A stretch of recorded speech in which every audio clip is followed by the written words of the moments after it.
Have you ever wondered why the West sees Asia one way, but Asians see themselves completely differently? This clash of perspectives goes far deeper than you think. It shapes everything from values to global politics. In this presentation, Jason unravels these cultural contrasts, explores the myths and truths about China, and uncovers how these differences influence the world today. From the stories we celebrate to the rules we live by, it's a fascinating look at two completely different mindsets. By the end of this video, you'll gain fresh insights into how Asia views itself, why the West struggles to understand it, and what it all means for the future of our globalized world. Stick around, it might just change the way you view everything.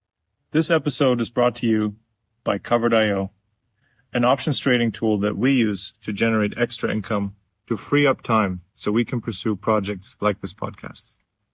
This is The Covered Call, the podcast where we explore the journey towards true freedom. In each episode, we bring on guests that have charted their own course towards more freedom, more contentment, and more impact in their lives. Hello, everyone. So I was asked to present on how Westerners view Asia and contrast that with how Asians view themselves. I'll try my best to share what are my own views, and hopefully everyone will find it useful or at least interesting.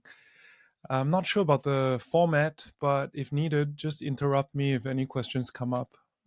I've tried to include as many of my own pictures in the presentation as possible. So this will be the rough structure of the talk today. I'll keep my eyes on the clock and keep it to within the 30-minute window I was given. So I believe everyone's interested in takeaways on how to react to the changing times we have ahead of us. And China is a huge part of that. A giant panda in the room, if you will. But before going straight to conclusions, I was thinking having some context about this panda will help everyone in gaining an understanding and perhaps even come up with some conclusions of their own. So for context, I will look at topics such as festivities that we celebrate in our cultures, some of the foundational texts that we look at, and also touch on the gold and silver rules. After that, I will go through some ideals, a spectrum of ideals that I've come up with myself and have observed them to be true, and they do differ between the West and China. So I believe that looking at those ideals will be useful in helping us to reframe any topics we see and compare our own perspective with the Chinese one. So please do not take what I am saying to come off as one culture being better or worse than the other. I'm really just wanting to contrast the differences. Okay, so a brief introduction. I am somebody that's from a mixed family. My mom is ethnically Chinese, but her family's been in Singapore for 3 generations. My dad's ethnically Caucasian British, and my grandpa arrived in Melbourne in Australia about 90, 100 years ago now. I speak Mandarin. I've lived and worked in Asia and the West. Most of my Western experience has come from living in Australia and Northern Europe, Scandinavia and Germany. I've worked a little bit in the US, but I can't say that I've ever lived there. So my American Western experience comes mainly from social media, pop culture, American friends, etc. The last 10 years, I've spent a lot of my time working for a German manufacturing company, selling their product to a global marketplace. But China was our biggest market, and I spent many weeks and months, or maybe even years now, in China, trying to build that business. I'm not a scholar.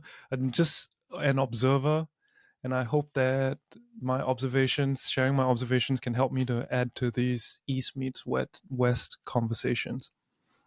How Westerners view Asia and how Asians view themselves.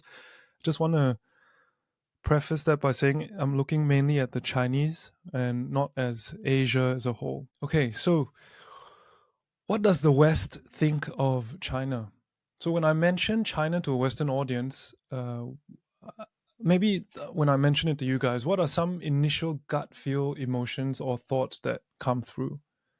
I'll give you a couple of seconds to just ruminate. Unfair competitors, uh, communists, social credit score, very invasive government, dominating on a global scale. So many positives, hey? Yeah, so that's what I thought, right? I often get exactly what you just said. Communist. They're like North Korea but bigger. Everyone's got the same haircut. They're all wearing the same gray outfit. Social credit score to make 1984's Big Brother, look like he's doing kindergarten. I hear that they're probably very unhappy, the population, and if they're not unhappy, it's probably because they don't know better. I know that they're not capitalist, they're not freedom oriented, they're not innovative, right? But what if it isn't so clear cut? So I love this quote. It's from Mark Twain, supposedly, and it says, "It ain't what you don't know that gets you into trouble. It is what you know for sure that just ain't so."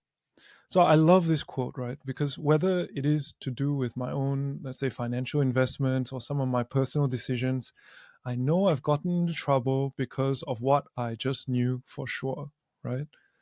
And from my conversations with Westerners on China, they often sound like they know that they know for sure, right?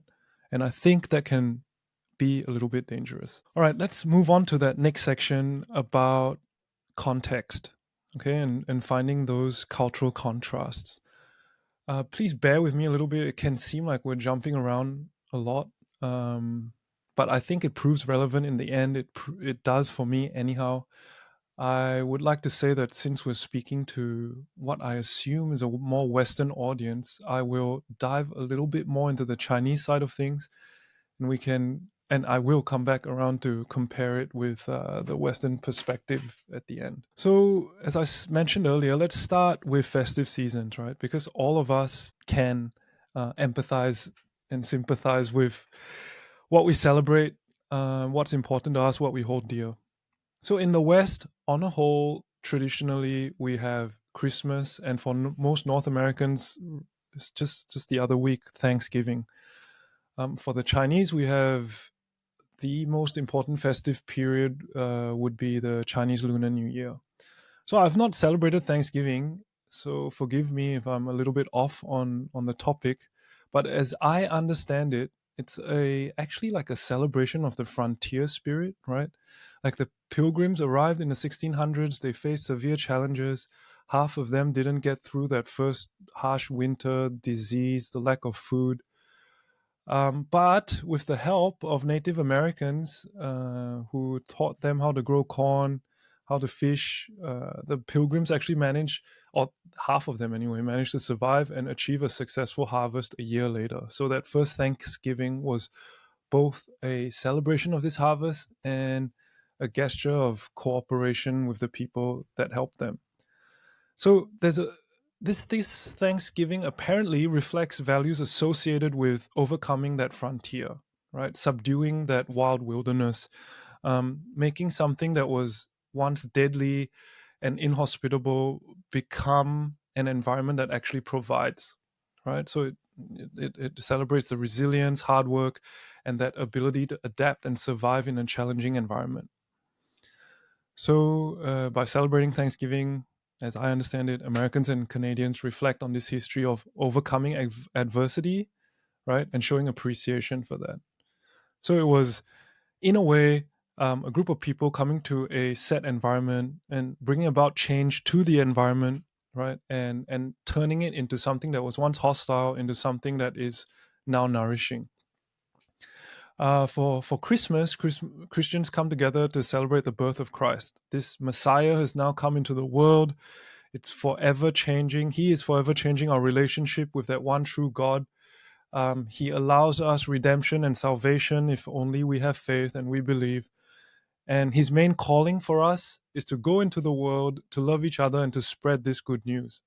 So in this case, there's this aspect of change again, but in the spiritual realm, right? And we're called to go into the world to share this with those that have not yet heard it.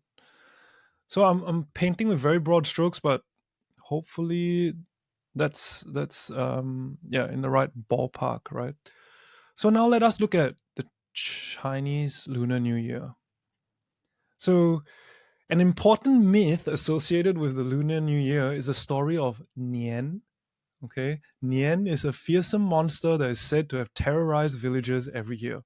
According to the legend, Nian would come down from the mountains, attack the villagers, and he loves doing that particularly on that night of the Lunar New Year. It was believed that the monster only feared three things: the color red, loud noises, and bright lights. So I guess that's why no matter where you are right now, in whichever part of the world that celebrates Chinese New Year, in whichever Chinatown, you'll always hear loud noises, see bright lights, and see the color red, right? Because those were the elements that were used to drive the monster away. But what's interesting is that word nian is also the same word for the word year, right? And in Chinese, when you say, if I was to say, hey, how are you guys celebrating New Year? And I was going to say it in Chinese, word for word translation, I would go, how are you getting through the monster, right? Because the word for year and that monster, nian, is the same word. And instead of saying celebrating, we say guo, like guo nian means to get through that year, to get through that monster. So that's that first contrast I wanted to make, right, for that cultural context, where the Western celebrations revolve around change and using change to like get to a better level, right? To get to a better reality, whether it's spiritual or in actual, physical, the physical sense of the word. For the Chinese, the celebration is merely getting through the year, right? There's a monster coming, and we got together, got enough fireworks together, got enough bright lights together, painted the place red enough, and we got through another year together, right? We didn't go into the mountains. The monster from the mountains came to us. So I hope that contrast is stark for you guys as well. All right, let me just now switch gears and go to another piece of, let's say, cultural context, right? That we can see where there are some contrasts. So I'd like to now look at some foundational texts for the Western cultures and also for the Chinese cultures. So starting off with the Chinese one, let's look at a text that some of you might have heard of. It's called the San Zi Jing, or the Three-Character Classic. And it's a traditional Chinese text that has been widely used as a primer for young children to memorize, right? It's written during the Song Dynasty about 1,000 years ago by somebody called Wang Yinglin. And it's structured in concise three-character phrases, right? So there's like 178 lines, each line having three words, with a comma and then another three words. So 6 words on each line. So this was done so that kids could then memorize this text, right? And the text provides moral instruction, historical anecdotes, and foundational knowledge about Chinese culture, values, and philosophy. Okay? It's educational and also a moral guide. And it's very rooted in Confucianism and Chinese traditions. So I'd like to bring your attention just to the first 3 lines of the text. There are a total of, like I mentioned earlier, 178 lines, right? But the first 3 lines read, "At birth, people's nature is inherently good. Their natures are similar, but habits make them different. If not taught, their nature will shift." So every person that can speak Chinese, I would say, can recite a few of these lines, at least that first line, right? 人之初性本善. Everyone can recite that. And that first line means, at birth, people's nature is inherently good, right? So it's kind of like burned into our consciousness, okay? So here is a picture of my extended family. I think it was taken during one of these Chinese New Year celebrations. And there's nothing too spectacular about the picture, but I just want to bring your attention to this frame in the back of the shot, right? You see this wooden frame there with something brown in between. Like the quality of the picture is not that good, but it's basically an engraving of this 178 lines of this text, right? And this is my uncle's home, right? And this is hanging right at the front door. So there's no portraits of family. There's no trophies from tournaments won or anything like that. There's just this text, right? So I just wanted to bring that up just to share how much this is, let's say, part of our everyday life. Okay. Then now let's just go and look at the other side. So let's look at the Bible and contrast what that 3-character classic talks about, especially about original sin, right? How does that contrast from the Bible? So here I've got a quote from David from the Old Testament where he says, "Surely I was sinful at birth, sinful from the time my mother conceived me." So whether it is David here in the Old Testament or Paul through his various letters to the young churches, right? It's a constant throughout that we carry with us from birth that original sin within us, right? And it's only through God's redemption and our faith, and some would say our works, that we are saved. So this is just the total opposite from that Confucian view, right? And it runs pretty much through most of Western philosophy. So whether it's Aristotle, Marcus Aurelius, or even more recently Nietzsche, all of them emphasize individual moral agency, rational action, and the improvement of self and society through deliberate choices. The focus tends to be on how to actively shape our own lives, our own circumstances, and our own moral character. Right? Even when acceptance or surrender is a theme, it is often in the service of preparing for action or acting with moral integrity in difficult circumstances. So again, it's about our actions, right? We need to act, we need to change. Our starting points are imperfect, and so our life's work should be in the service of enacting that change. This is also something that, at least from the Christian evangelical perspective, needs to be brought to the masses, right? So there needs that action not only of change, but of spreading that change. So bring it back a little bit in summary.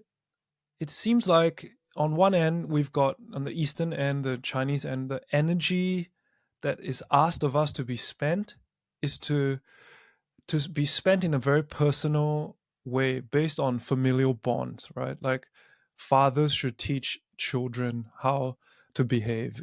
Teachers should educate their students on what is the moral way, right? And that good in us, remember, in the East, in China, we are good inherently when we're born, right? So that good has to be kept, that good has to be protected via good habits, with good discipline. We can leverage that good and then change society for the better in an incremental way, right? The values and morals are layered into us incrementally. If you contrast that with the Western perspective on achieving salvation, right? The energy to be spent to achieve good or virtue is almost like transformational, and we need to be born again. We need to carry our cross like he did, right? And we're called to do so then, and we're called to spread the good news, right? So there's a difference in the way those two aspirations manifest, right? One seems more external, one seems more internal. All right, let's move on to something a little bit lighter. Rules of engagement, the golden and silver rules, right? I'm sure many of us here invest in bullion, or at least I assume, and we are attracted by the value of these precious metals. In terms of philosophy, though, perhaps some of you have heard of the golden and silver rules. So this one here is the golden rule, right? If you Google the golden rule, this thing comes up, and it's Matthew sharing with us a portion of one of, I think, Jesus's sermons on the Mount, right? And he says, "So in everything, do to others what you would have them do to you." And this sums up the law and the prophets. Sounds pretty reasonable, right? And I think when you look at the silver rule, which is many attribute to Confucius, I think that was probably written 300 years later. It's like the negative of that golden rule. It on the surface, it's really, really similar. Do not do to others what you do not want done to yourself, right? But in this case, it's asking for your discernment in what not to do, compared to that sermon by Jesus where he's calling you to do things. In this case, Confucius is asking you to watch out and do not do to others, right? So there's again this difference between action and inaction. And while it sounds so similar, I think it manifests in different ways, right? In one way, action is looked upon as good. In another way, maybe balance and harmony, seeking that balance and harmony is more of an ideal. So from these cultural contexts, I would summarize that for one, civilization change is good. To act is good. To overcome frontiers is good, right? But for the Chinese, it's like, yeah, it depends. Maybe it's good, maybe it's not. A good friend of mine, Lovis, and I have a podcast, and we just interviewed a person by the name of Peter Alexander. He's an American that has lived in China now for nearly 30 years, if I'm not wrong. And he runs a consulting firm called Z-Ben Advisors. And we just had him on last week. And he kept banging the table, right? Telling us, hey, with China, it is not nuanced. It is simply different. And if there's only one takeaway from this talk, I would say, yeah, take Peter Alexander's quote away with you, right? When we're viewing what China does, how China thinks, how China reacts, or how the Chinese react, it is not nuanced. It is simply different. They're just acting upon a whole different set of rules, right, and perspectives. All right, so now that we've gone through the context section, let's just look at how we can make use of those things in a more practical sense, right? So I mentioned earlier that I've come up with a spectra of ideals, and I hope that with these ideals we can come up with a framework to understand how our Chinese brothers and sisters across the Pacific for you guys and across the Central Asian steppe for us, how they think, how they work, and yeah, maybe we will be better prepared. So I've come up with these ideals, and I've kind of come up with them myself. I've observed them to be true, and I'm sure there will always be exceptions. So take this as a rule of thumb only. But yeah, I think you guys might be able to use this, and via contrasting it with our own values in the West, we might be able to get some good understanding of how the Chinese think about things, right? So on top of that list, what works is always front and center for the Chinese, right? What is right or wrong depends a lot on whether it works or not. So there's a huge difference from what I sometimes notice in the West, where sometimes things that do not work get tried because they are right. So we try to do the right thing even though we know it might not work, right? Maybe with this audience where many of us here are practitioners, this might not come across as so contrasting, right, between the Chinese and our own values. But I have noticed this quite often in the West, that we try things that might not work just because we believe it is the right thing to do, right? For the second and third point, think about the BRICS versus SWIFT. Think about what Trump has just said about putting 100% tariffs on anyone that might even think about building an alternative system to the SWIFT system. Think about the rules-based order and what happens to those individual nation states that decide to question this said rules-based order, right? Then maybe you'll see what I mean when I say that one side looks to find balance within an environment, right, with how the environment actually is, and another looks to actually create or control the environment to its own ends, right? And when I say let's interface versus let's merge, maybe have a think about how Tim Cook runs Apple, right? I think China runs China in probably a similar way. You know, Tim Cook looks at apps and customers for his app store, right? There are certain rules that developers have to adhere to, and yeah, they just have to do that. The platform is under Apple's control always, and it's never going to be open sourced. But once you follow these certain rules, nearly everyone's welcome, right? You can put your app on there, and if customers come, everyone makes money, everyone's happy.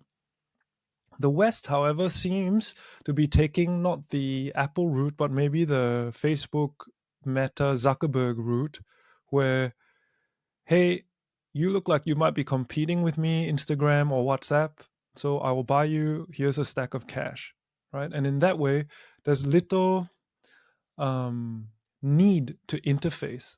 By buying and merging, you then become one entity, right? You're either with us or against us, right? Yeah, so now let's move to point number 4, change. I mentioned it earlier. I think one side sees it as good, a rite of passage if you must. Think about going to Mars, right? Somehow I think it appeals, going to Mars appeals a lot more to Americans than it does to the Chinese, you know? I'm not saying one is right or one is wrong. It's just different, you know? The Chinese view change as something to be cautious of, something to overcome.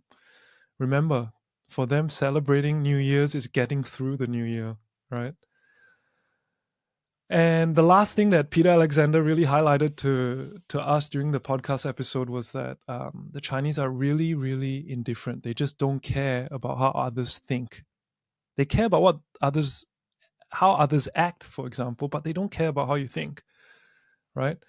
And I think it's hard for the Western mind to understand how much they do not care, right? You can say anything you want about them, it's not going to matter. But they will care if you start to mess with their trade or you start to have military adventures that affect their imports. You know, because again, that goes back to rule number 1, right? Or ideal number 1. That's starting to mess with how things work. And if you contrast that to the West cares a lot about what other countries do or think. At least, you know, on the surface, they care. You care a lot about which country is democratic. You care a lot about which country is in NATO or is not, or loves NATO or does not. Which country supports LGBTQ rights or not, right? I have friends asking me about, hey, Western friends asking me like, hey, is it true that, you know, so and so country still does not allow gay marriage, right? I hear things like, hey, country X doesn't want to take in as many migrants as we do. Hey, country Y wants to pull out of the climate change agreements, etc., right? I can go to China maybe 10 times and never hear any of those things being mentioned ever. They just do not care, right? And they do not care that you guys care about what they think. They don't care at all. So yeah, moving on, using those ideals as a framework, if it's still if it's left an impression, right? Let's look at how those few ideals have impacted the way these two civilizations have looked at these new concepts or practices that I have listed here, right? Things like democracy, human rights, climate change, social welfare, mass migration, they're all relatively new things. They didn't really exist 100 years ago, right? However, I would say that they appeal very much more so to the West because of that action-oriented streak that we have, that this impetus or impulse we have to evolve to become a better version of ourselves, right? So these ideals, maybe that's why we have more energy placed into these things, right? But when I'm in China and I mention these concepts, these things to them, they either look at me in disbelief. I'm not exaggerating. They really do. They look at me in disbelief. They ask me, is that really true? It can't be true what's happening. They roll their eyes. They sometimes even make comments like, whoa, thank goodness we aren't democratic, whatever that means, right? So that's also maybe an assumption that we have, that we think the Chinese want to be like us, but maybe it's not so. Maybe they're happy with the way that they're running their own country, and they don't need to become more like us.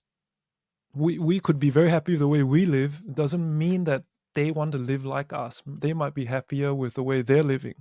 And I think that's something that, from my experience, many in the West struggle to accept, right? All right, so last slide. So if we look ahead to a world that's rapidly evolving, I can't say for certain how things will pan out, right? And I don't think anyone else can, maybe not even the Chinese can. But I do know that if China continues to grow in influence, it will probably act in ways that are surprising to us, just because we believe that they would act like how we would, So I doubt, for example, that we will have Chinese military bases in Germany or in Japan or in Iraq, no matter how mighty the Chinese become. Because for them, it's just troublesome. Why would they want to spill blood and treasure to do that? I doubt that there would be a concerted effort to spread freedom and communism to other countries. I doubt they would be looking to create a system where the Chinese yuan becomes the reserve currency for global trade. I don't know, but that's just my guess, right? So when we look at topics like BRICS, multipolarity, a post-SWIFT landscape, just keep those things in mind, that China will probably not behave the way the West has, because they have different ideals, they have different priorities. Here's a recent picture of me from a trip to Belgrade in Serbia. I think I was there in September. So I saw Russian flags in the streets. I saw signs that were pretty cynical of NATO, right? But then, very quietly, with no fanfare, I see Chinese state company signs all over the place, and they're building the Serbian fast rail network. They're building the metros in the cities. They're building highways to connect the country, right, to the coast in the south and to Hungary in the north.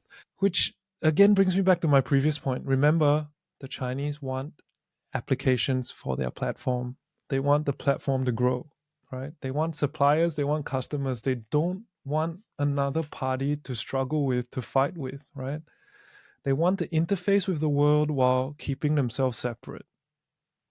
So they don't really want everyone to become Chinese, right? There's no universalism that they're trying to spread. Yeah, so there's a joke, right, among some Chinese that I've heard, that there are only two countries in the world. There's 中国, which is China, and there's 外国, which is everywhere outside of China. And maybe that's just how they see the world, and they have seen it for millennia, right? And if I was to say there's one overarching goal that they want to get strong enough not to control everything. They just want to get strong enough so that other countries can no longer threaten them, right? And that's been a constant throughout their history, whether it be from the West or from the East, right? They're always getting threatened, and I think for them, they just want to reach that critical mass where then they might not need to worry as much about being threatened and thrown into disarray and instability anymore. Yeah, thank you so much for the opportunity, the attention. I hope we can somewhere, somehow actually share a real smoky cigar in person.